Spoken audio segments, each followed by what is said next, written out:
You know what's hilarious? We'll spend hours researching which phone to buy, obsessing over whether we need 128 or 256 gigs of storage. But when it comes to our own worth, we just wing it. We accept whatever life throws at us like we're at a clearance sale and someone slapped a 70% off sticker on our forehead. Marcus Aurelius commanded the Roman Empire, and Epictetus was literally a slave who became one of history's greatest philosophers. Yet here we are, negotiating ourselves down before anyone else even gets the chance. So if you've ever wondered why opportunities slip through your fingers like sand, or why you feel like you're constantly running on a treadmill going nowhere, buckle up, because the Stoics have some uncomfortable truths that'll hit harder than your alarm on Monday morning. Today, we're diving into 11 hidden signs you're undervaluing yourself. And trust me, number 7 is going to sting a little. Sign number 1, you apologize for existing. Let's start with the obvious one that nobody wants to admit. You say sorry more than a Canadian at a traffic jam. Sorry for bothering you, sorry for taking up your time, sorry for breathing the same air as you. When did existing become something you need to apologize for? Here's the thing, Stoicism teaches us about oikiosis, which is fancy Greek for self-ownership. It's the idea that your first duty is to yourself, not in a narcissistic I'm the main character kind of way, but in recognizing that you have inherent value simply by being human. Epictetus said, first learn the meaning of what you say and then speak, but you're out here saying sorry before you've even figured out what you're sorry for. Think about it. When you apologize for asking a legitimate question, you're essentially saying, hey, my need to understand something is less important than your mild inconvenience of explaining it. That's not humility. That's self-sabotage with a polite bow. The Stoics would look at this and say, you're treating yourself like an NPC in someone else's game instead of the protagonist of your own story. And here's the kicker. People believe the value you assign yourself. If you're constantly positioning yourself as an inconvenience, guess what? They'll start treating you like one, not because they're terrible people, but because you literally trained them to. Marcus Aurelius didn't wake up every morning and think, gosh, I hope I'm not bothering Rome too much by ruling it. No, he understood that his role had value and he showed up for it. You don't have to rule an empire, but you do have to stop apologizing for occupying space in the one you're in. But here's where it gets really interesting, because over-apologizing is just the surface level. There's a deeper pattern happening, and it shows up in how you handle the one thing that should be non-negotiable, your time. Let's talk about that. Sign 2. You give your time away like it's infinite. Pop quiz. What's the one resource you can never get back, can't buy more of, and is literally ticking away as you watch this video? If you said time, congratulations, you're smarter than everyone who trades it for free like it grows on trees. Seneca, the Stoic philosopher who had more money than most modern billionaires, wrote an entire essay called On the Shortness of Life. And his main point? Life isn't short, we just waste most of it. He said, it is not that we have a short time to live, but that we waste a lot of it. The man was calling out time wasters in 49 AD, which means this has been a problem since before Wi-Fi made us all productivity disasters. But here's what undervaluing yourself looks like in real time. Someone asks if you can quickly help them with something. You know it'll take 2 hours. You say yes. Why? Because you've internalized the belief that their time is valuable and yours is negotiable. Let's do some Stoic math here. You have roughly 4,000 weeks on this planet, if you're lucky. That's it. Not 4,000 years, not 4,000 months. Weeks. Every time you say yes to something that doesn't align with your goals or values, you're not being nice. You're being mathematically irresponsible with a non-renewable resource. The Stoics practice this thing called memento mori. Remember you will die. Sounds dark, right? It's actually the opposite. When you genuinely internalize that your time is finite, you stop giving it away like a grocery store handing out free samples. You start treating it like what it actually is, the currency of your life. And here's the brutal truth. People who undervalue themselves don't have poor time management. They have poor self-worth management. You're not bad at saying no. You just don't think you deserve to. Speaking of saying no, or rather, not saying it, there's another sign that's probably happening right now in your life, and it's so sneaky you might not even recognize it. It's about the company you keep, and why you're tolerating behavior you'd never accept from a stranger. Sign number 3. You tolerate disrespect in the name of keeping the peace. Oh, this one's going to hit home for the people pleasers in the back. You know who you are. Someone treats you like a doormat, and instead of calling it out, you convince yourself you're being mature or the bigger person. Newsflash. There's a difference between being stoic and being a pushover. And right now, you're cosplaying as a philosophy you don't actually understand. Marcus Aurelius said, "The best revenge is to be unlike him who performed the injury." Beautiful quote. Inspiring. But it does not mean let people disrespect you while you smile and nod like a bobblehead. The Stoics believed in maintaining your dignity and living according to virtue. And virtue includes justice. Justice for others, sure, but also justice for yourself. Think about it this way.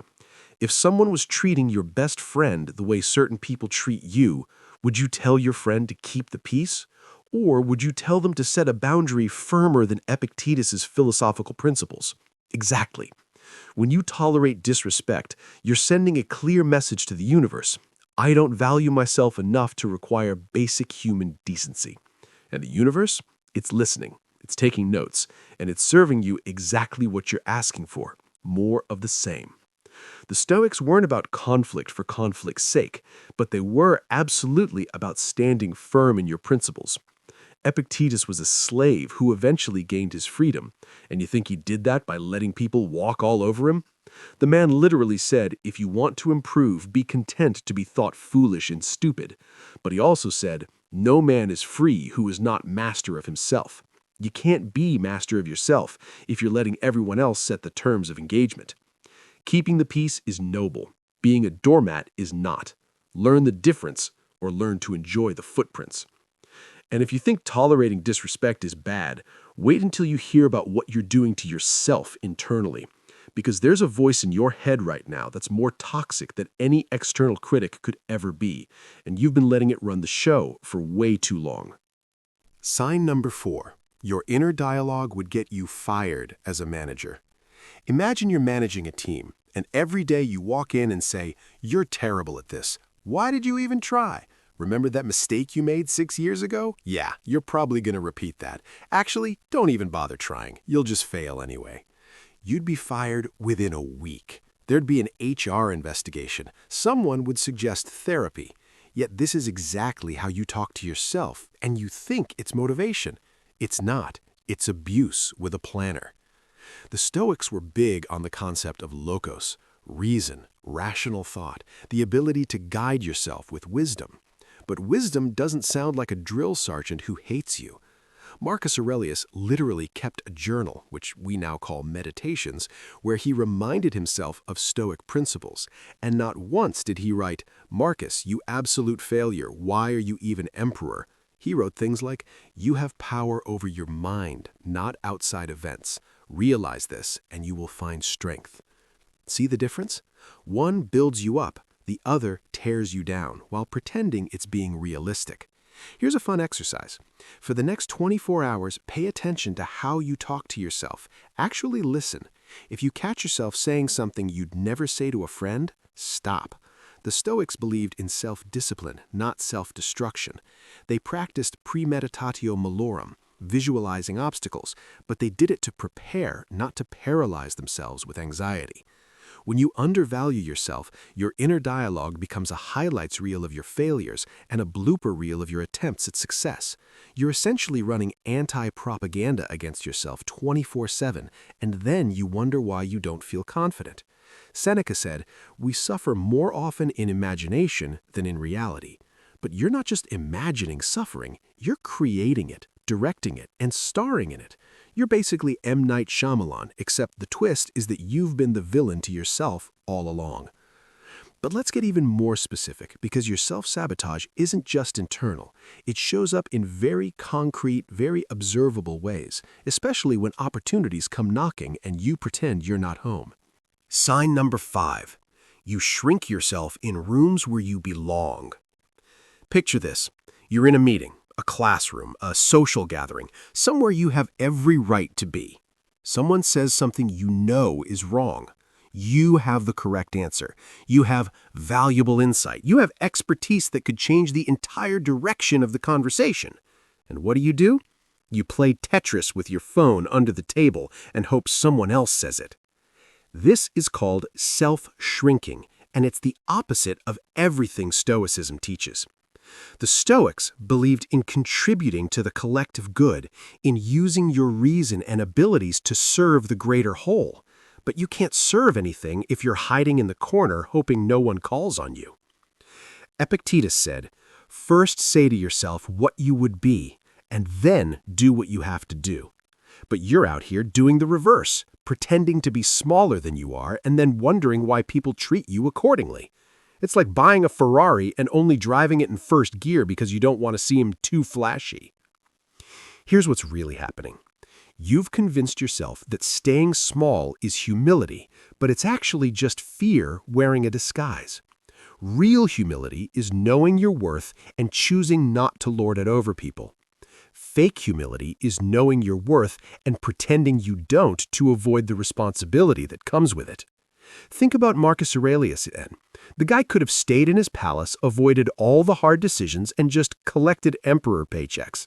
But he showed up, he led, he contributed, and he did it not because he thought he was better than everyone else, but because he recognized that his position required him to use his abilities.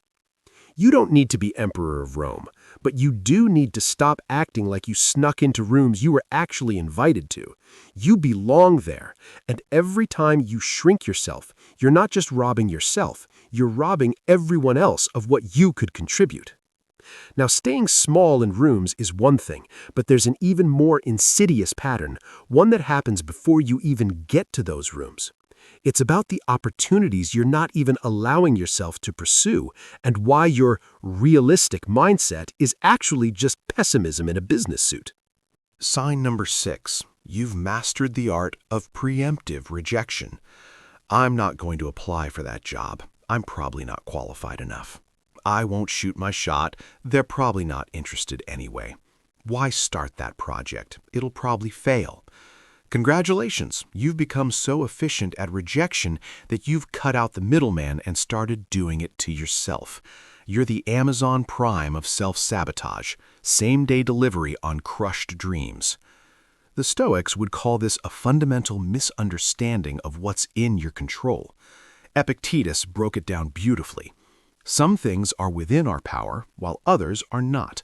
Applying for the job, within your power. Getting the job, not entirely within your power.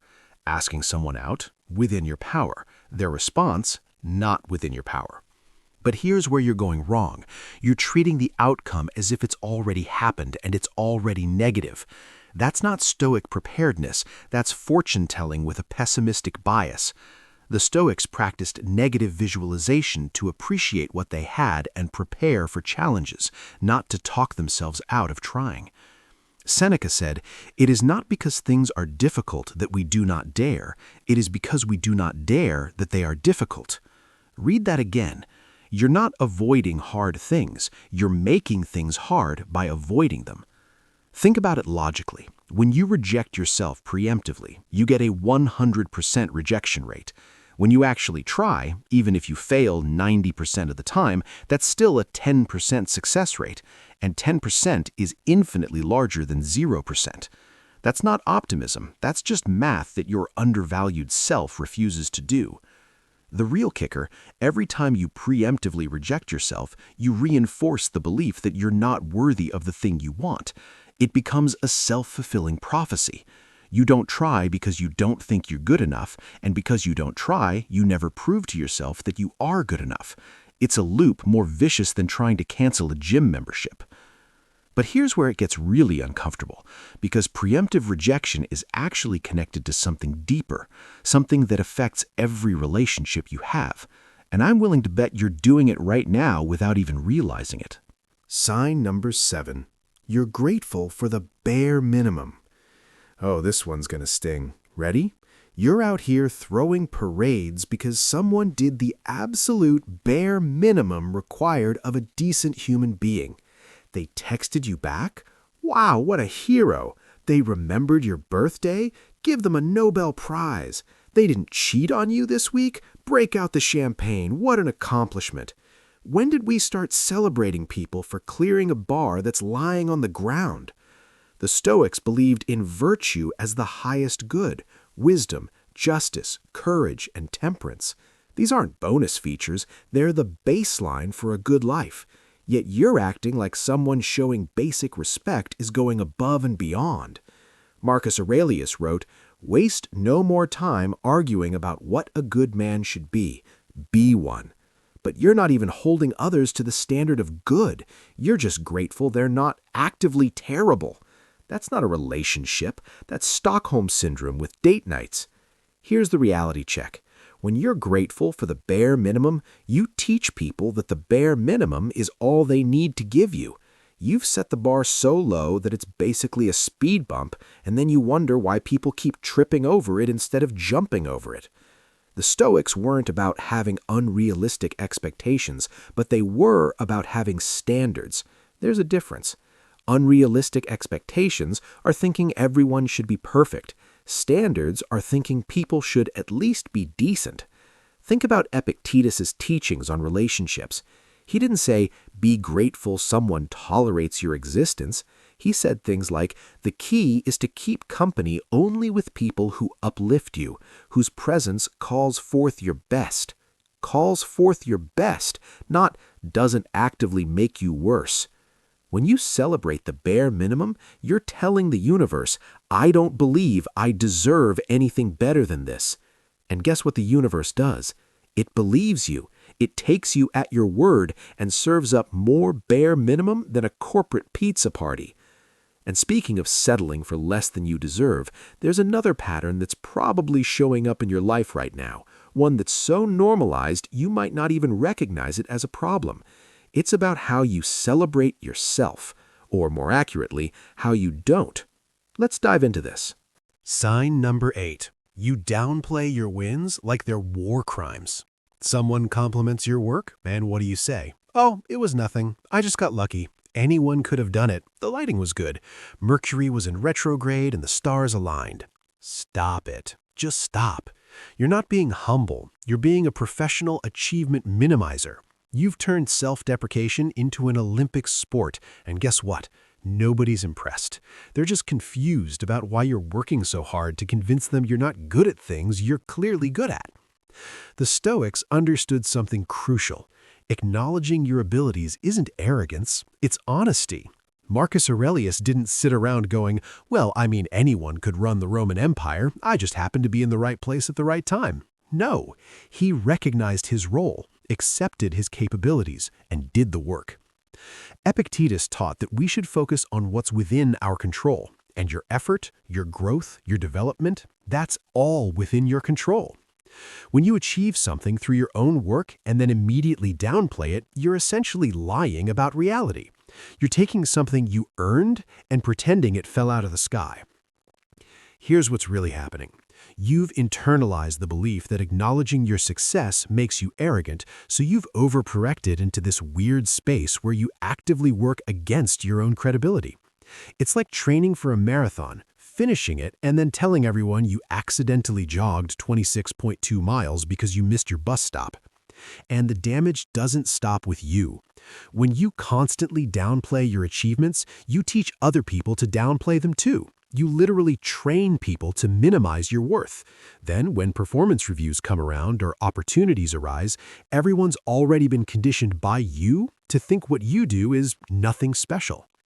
Seneca said, it is the power of the mind to be unconquerable. But you're out here conquering mountains and then apologizing for the rocks you disturbed on the way up.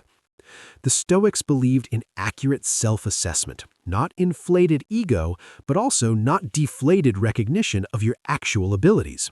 Here's a revolutionary idea. When someone compliments you, try saying, thank you. Just those 2 words, no buts, no qualifications, no essays about how it wasn't really that impressive. Just thank you. Your ancestors didn't survive saber-toothed tigers and plagues for you to survive modern life and then apologize for it. But downplaying your wins is just one side of the coin. There's another sign that's even more destructive, and it shows up in how you respond when things go wrong. Spoiler alert, you're probably blaming yourself for things that would make a meteorologist jealous of your ability to take credit for the weather. Sign number 9. You take responsibility for things completely outside your control. Someone's in a bad mood? Must be your fault. The project failed even though 3 other people dropped the ball? Clearly, you didn't carry hard enough. Your friend didn't text back? You must have said something wrong 6 months ago. The stock market crashed? Should have manifested better. You've turned personal responsibility into a superpower, except instead of fighting crime, you're just collecting guilt for crimes you didn't commit. You're basically the volunteer scapegoat of your own life. Here's where the Stoics would step in and slap some sense into you, philosophically speaking, of course. The entire foundation of Stoic philosophy is built on the dichotomy of control. Epictetus literally opened his Enchiridion with, "Some things are within our power, while others are not." Let's break this down, because apparently we all skipped this chapter. Within your control, your actions, your responses, your effort, your character, your choices. Not within your control, other people's feelings, other people's choices, outcomes that depend on multiple factors, the weather, the economy, whether Mercury is in retrograde, and basically everything else. But you're out here trying to control the uncontrollable and then beating yourself up when, shockingly, you can't control it. It's like trying to command the ocean to stop waving and then feeling like a failure when it doesn't. When you take responsibility for things outside your control, you're not being accountable, you're being delusional. And worse, you're creating a reality where you can never win because you're playing a game with rules that don't exist. Marcus Aurelius dealt with plagues, wars, betrayals, and the general chaos of running an empire. You know what he didn't do? He didn't sit in his palace thinking, if only I had manifested harder, maybe the Germanic tribes wouldn't have invaded. He focused on what he could control, his response, his decisions, his virtue. The cruel irony is that by taking responsibility for everything, you actually rob yourself of the energy to take responsibility for the things that matter. You're so busy feeling guilty about your friend's bad day that you're not addressing your own actual mistakes. It's guilt theater. All performance, no productivity. Seneca put it perfectly. We suffer more in imagination than in reality. And you're imagining yourself responsible for things that would require you to be a deity to actually control. Unless you're secretly Zeus, you need to stop taking credit for other people's thunder. Now here's where things get really interesting, because taking too much responsibility is one side of the problem, but there's a flip side that's equally damaging. And it shows up in the promises you make, or more specifically, in the promises you break to yourself over and over again. Sign number 10. You break promises to yourself like they're suggestions. I'm going to start working out tomorrow. Tomorrow comes, you don't. I'm going to finally work on that project this weekend. Weekend arrives, Netflix happens. I'm going to set boundaries with that person. Person calls, boundaries evaporate faster than your motivation on a Monday morning. You know what you're doing? You're teaching yourself that you're unreliable. You're literally conditioning your own brain to not trust you. And then you wonder why you lack self-confidence. It's because your track record with yourself is worse than a politician's campaign promises. The Stoics were obsessed with integrity, not just with others, but with yourself. Marcus Aurelius wrote, "Waste no more time arguing about what a good man should be. Be one." But you can't be one if you keep lying to yourself about who you're going to be tomorrow, next week, next month. Think about it. If you had a friend who constantly made plans with you and then bailed, would you trust them? Would you rely on them? Would you build your life around their promises? No. You'd stop believing them and start making other plans. That's exactly what you're doing to yourself. Every time you break a promise to yourself, you're making a withdrawal from your self-trust bank account. And right now, you're so overdrawn that your own brain is charging you overdraft fees in the form of anxiety and self-doubt. Epictetus said, First say to yourself what you would be, and then do what you have to do. Notice the order? Say it, then do it. Not say it, think about doing it, feel bad about not doing it, promise you'll definitely do it tomorrow, and then repeat the cycle until you're 85 and full of regrets. The Stoics believed in discipline as a form of freedom. Sounds contradictory, right? But here's the wisdom. When you're disciplined with yourself, when you keep your own promises, you're free from the mental prison of broken commitments. You're free from the constant anxiety of knowing you're going to let yourself down. You're free from the shame spiral of another abandoned goal. When you undervalue yourself, keeping promises to yourself feels optional. Oh, it's just me, it doesn't really matter.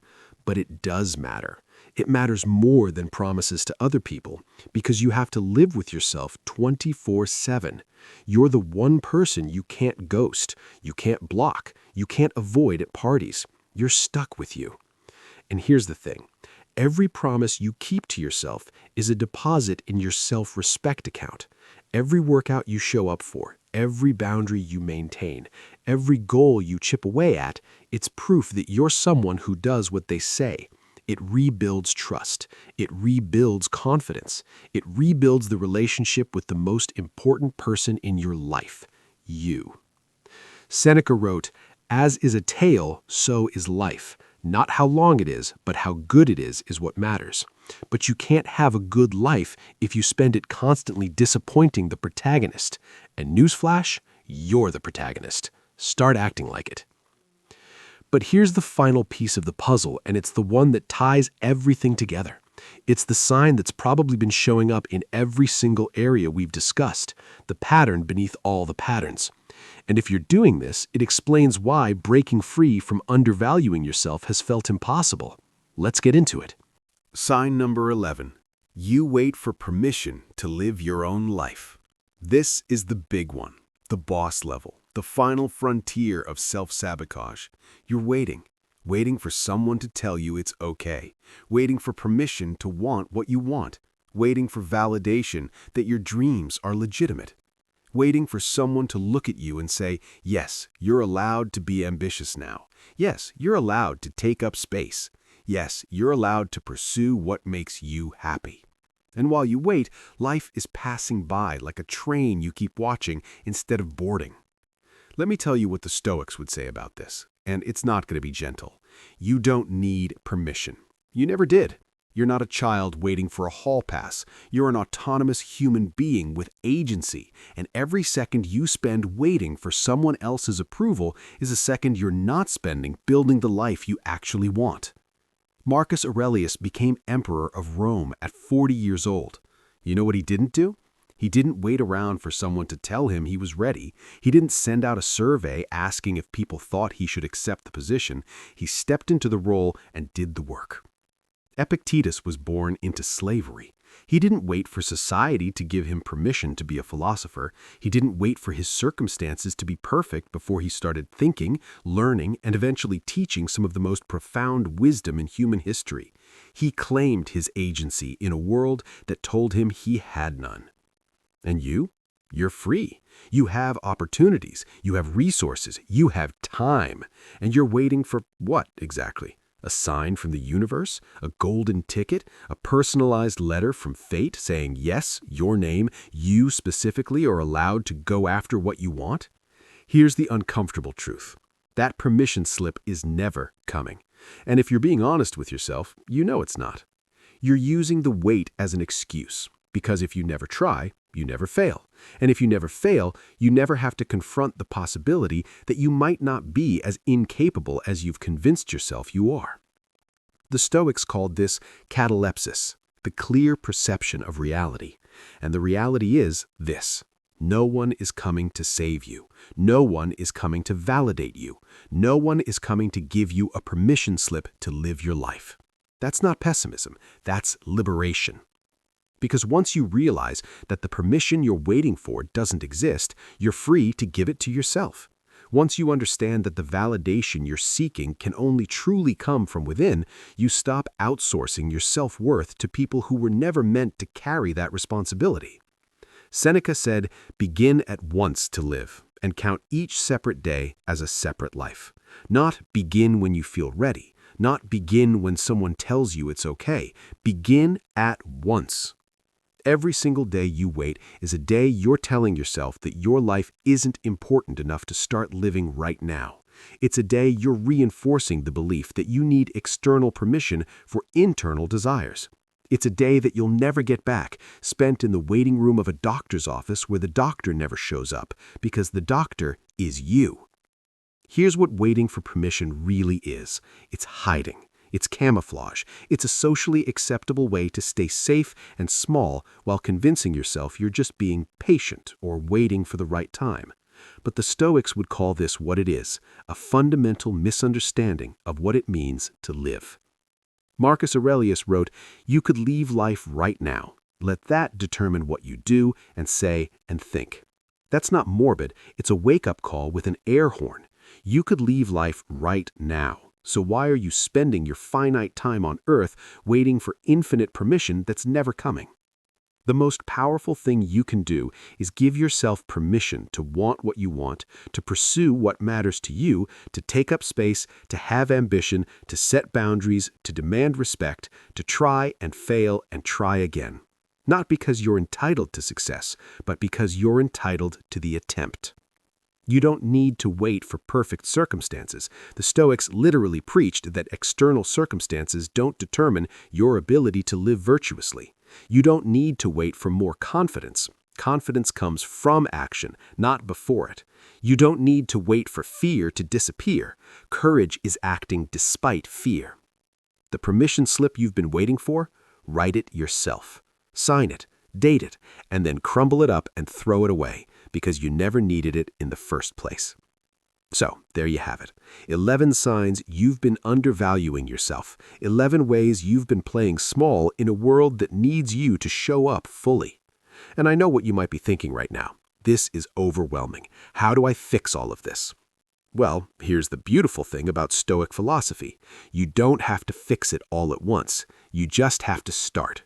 Right now, today, this moment.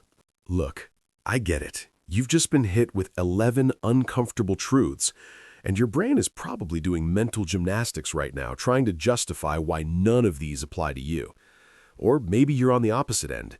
You've recognized yourself in every single one, and now you're spiraling into an existential crisis while simultaneously adding "fix my entire personality" to your to-do list right between "buy groceries" and "remember to breathe."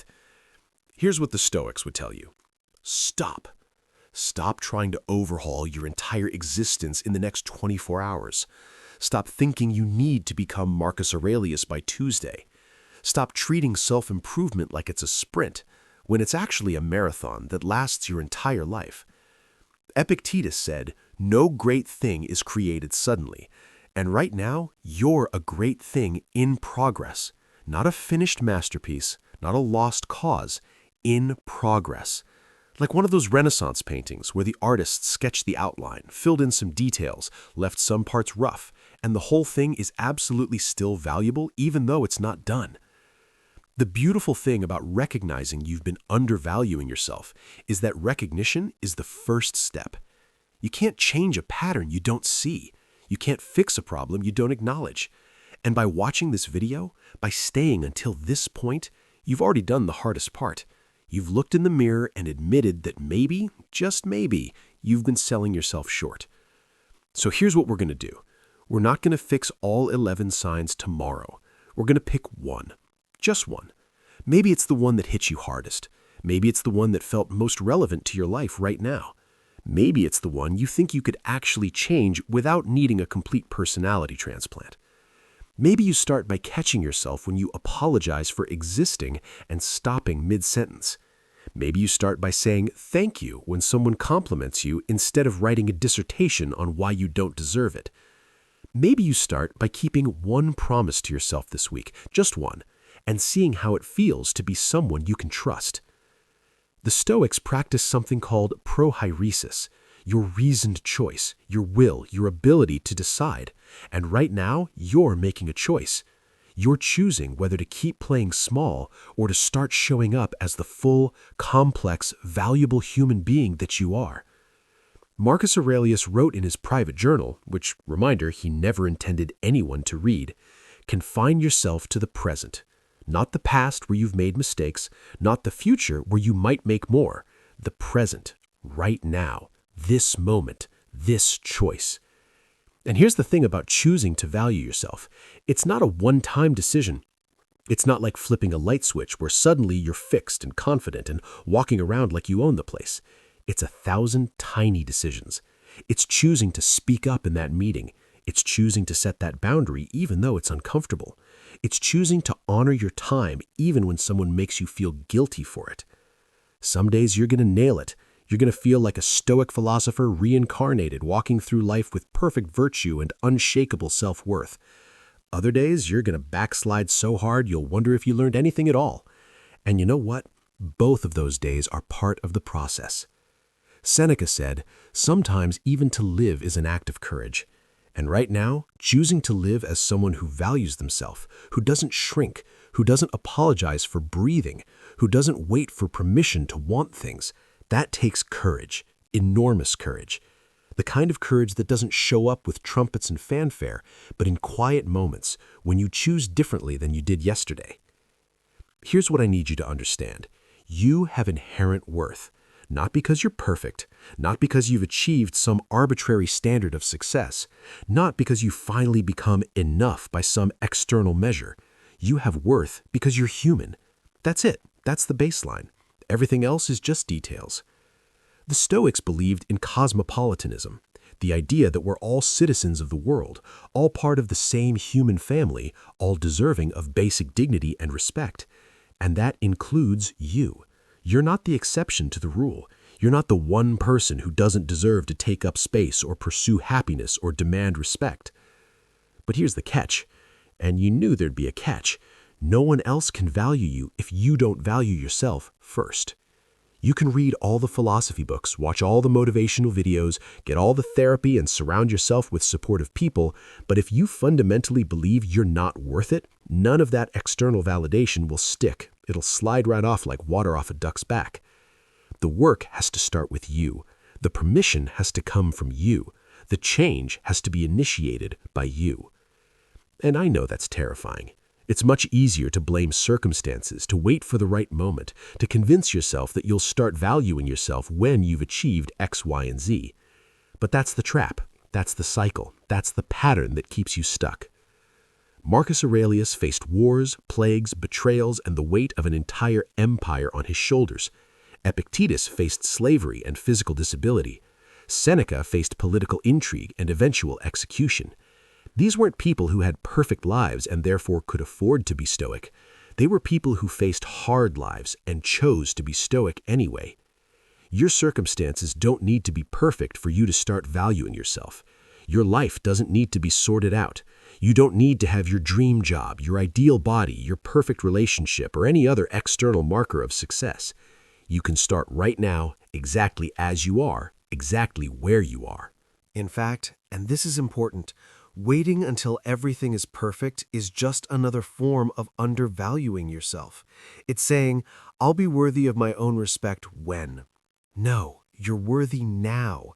The respect comes first. The self-value comes first. The belief in your own worth comes first. And then everything else starts to shift. Because here's what happens when you start valuing yourself. You stop tolerating disrespect because you know you deserve better. You stop giving your time away because you recognize it's valuable. You stop shrinking in rooms where you belong because you understand you have something to contribute. You stop waiting for permission because you realize you're the only authority you need. And yes, some people won't like it. Some people have benefited from you playing small, from you being available 24/7, from you accepting the bare minimum, from you not asking for more. When you start valuing yourself, those people might push back. They might call you selfish. They might say you've changed. And you know what? They're right. You have changed. You've stopped being a doormat and started being a person. You've stopped accepting crumbs and started asking for the meal. You've stopped playing supporting character in your own life and stepped into the protagonist role. The Stoics would say, that's not a problem, that's progress. Epictetus taught his students, don't explain your philosophy, embody it. So stop explaining to people why you deserve respect. Stop justifying why you're setting boundaries. Stop apologizing for taking up space. Just do it. Embody the belief that you have worth and let your actions speak. Will it be comfortable? No. Will it be easy? Absolutely not. Will some people think you're being dramatic or difficult or demanding? Probably. But you know what's harder than facing temporary discomfort? Living your entire life as a smaller version of yourself because you were too afraid to claim your own worth.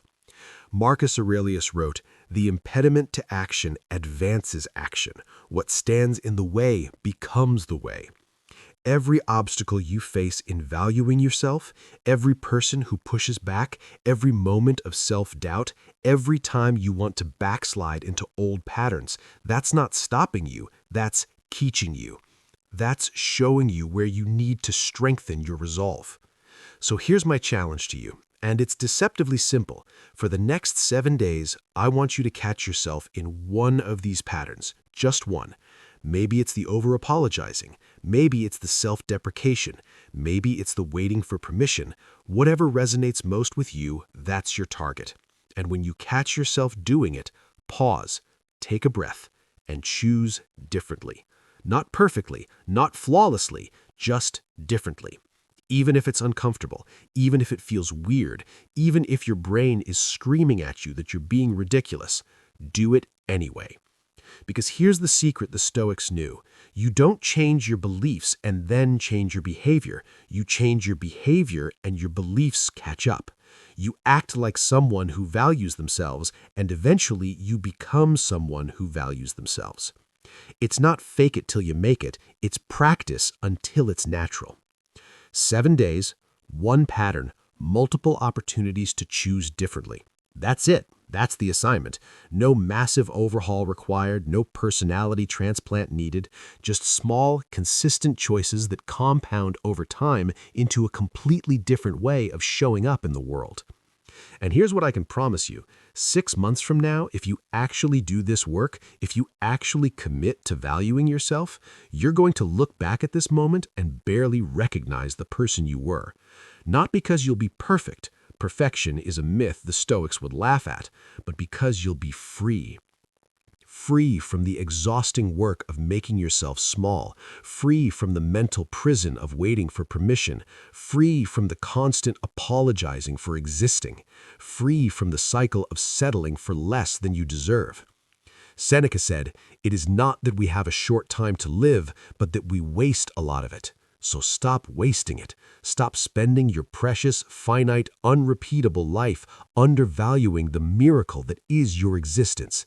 You are not an accident. You are not a mistake. You are not too much or not enough. You are a human being with inherent worth, navigating an absurd and beautiful world, doing the best you can with what you have, and that deserves respect.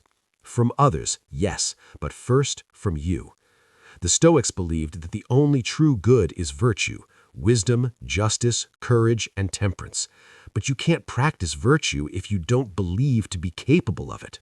You can't be wise if you don't trust your own judgment. You can't be just if you don't think you deserve justice. You can't be courageous if you don't believe you're worth fighting for.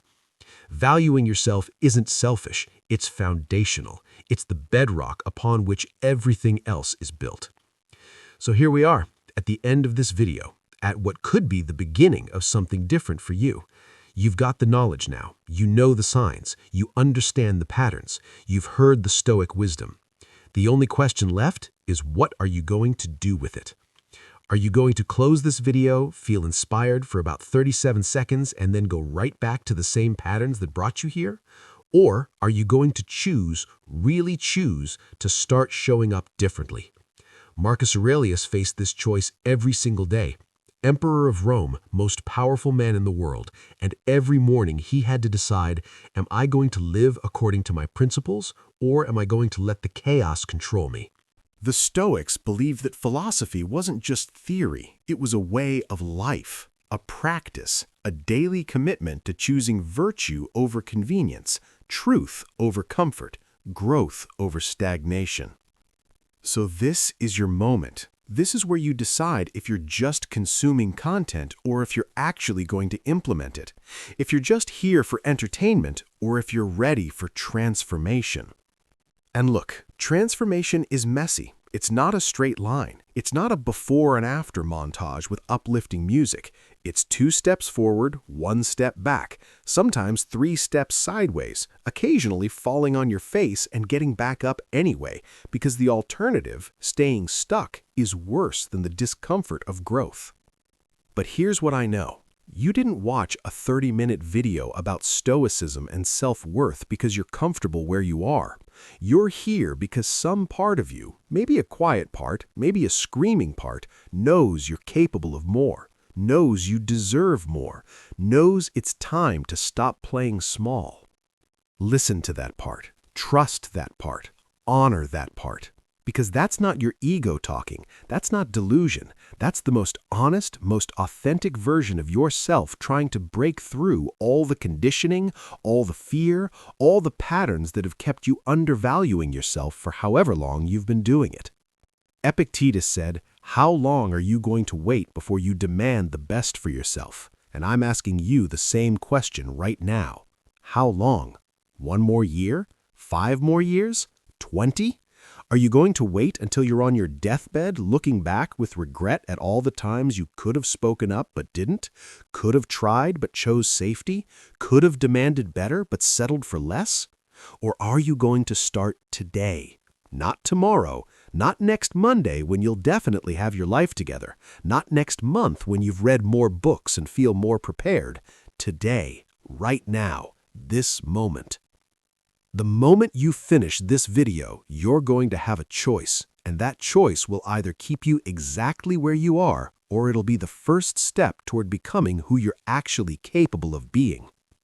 The Stoics would tell you the universe doesn't care about your excuses. Time doesn't pause while you figure things out. Life doesn't wait for you to feel ready. But here's the beautiful part. You don't need to be ready. You just need to start. So if this video resonated with you, if you saw yourself in any of these 11 signs, if something in you is saying, yes, this is exactly what I needed to hear right now, don't let that feeling evaporate. Don't let this become just another piece of content you consumed and forgot about. Hit that like button, not for me, but as a contract with yourself that you're actually going to implement this.